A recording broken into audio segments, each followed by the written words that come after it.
heading south. I'm driving. Muriel's in the middle, and Rolf, the German guy that came along with us, and he kind of helped out in a lot of areas. We're riding along, and we pull over to, I don't know, make lunch or whatever, and everybody got out of the truck, and he takes a look underneath at that girder that runs from front to rear on a Mercedes truck, and there's a crack coming up like this, right? About 2/3 of the way up the girder, and it had spread about an inch or two apart on the bottom, so it's ready to just collapse, right? And then you're fine. And I screamed to everybody off the truck, get your gear out, we're staying. And then I think I told her there was women bitching, and oh, we're in the middle of the fucking Congo rainforest, we can't, you know. And I said, you know, we'll never get out of here unless we get this truck fixed. So we leave all these naive Americans in the fucking rainforest, you know, no people around, because it's bamboo on each side of the road, and you know, the bamboo falls over the road. It can be this big in diameter. You got to take your machete and chop it, because every morning it drops across the track. You know, I mean, these are mud tracks about as wide as this lane here, with potholes and oh, fucking nightmare. And so there they are on the side of the track, and they start setting up the tents. Muriel and Rolf and I take off in the Mercedes, and we start heading south. And there's no internet at that time. You'd never have a signal in the Congo anyway, even if you had internet. And we didn't know where we were going. We didn't know if there's any place to get the trucks fixed. You know, we knew the next town was probably, I don't know, I don't remember now, but I would say 150 miles, you know, that would have some small auto repair guys with hammers and shit. And so we were prepared to go all that way, which would be like 2 or 3 day round trip, you know, on those roads. If the truck didn't break in half, you know, partway there. And we're going along and really freaking out. Rolf and I, Muriel wasn't too freaked out, but didn't understand the seriousness of having your truck with a split in its center beam. And we're going along a couple hours down that muddy road, starting to get dark, and there's this little sign, St. John's Catholic Church, or something like that, you know.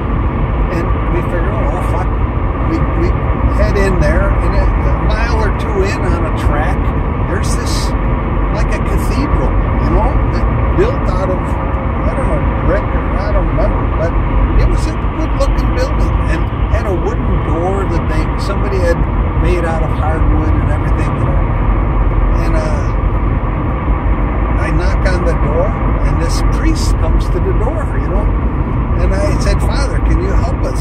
He said, well, I'll try, you know.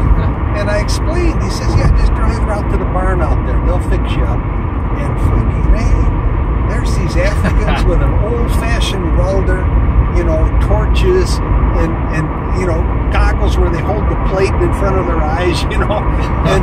And they got under there and welded the living shit out of that truck. And just they actually put a piece of old truck on there and welded that, you know, so they had a bridge part.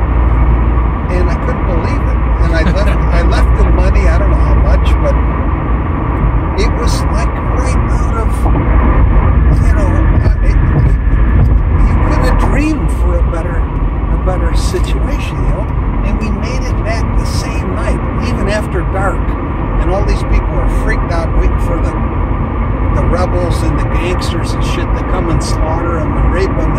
And we come back and park the truck, and everybody looked at the fix, and it was like, it was just hard to believe we got that lucky. You know? Yeah. Because in that part of the world, you pretty much fix it yourself, or you haul the parts from some town, you know, 100 miles away, or you go and get used shit at a junkyard that is just a nightmare junkyard.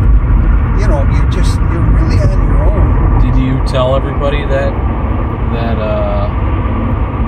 I mean, they all knew what happened. Oh yeah, because they saw the crack, but they didn't realize the seriousness of it. Right. You know, that once that thing cracks and the thing collapses, you got to get towed, and there's no monster tow trucks in that part of the world. The stuff's just on the side of the road almost forever, and it slowly gets stripped by passersby, you know. And then you have this hulk that there's nothing worth keeping after that. But they strip it pretty well. You know, they use parts for shacks and you know, metal, sheet metal, and you know, they really strip it.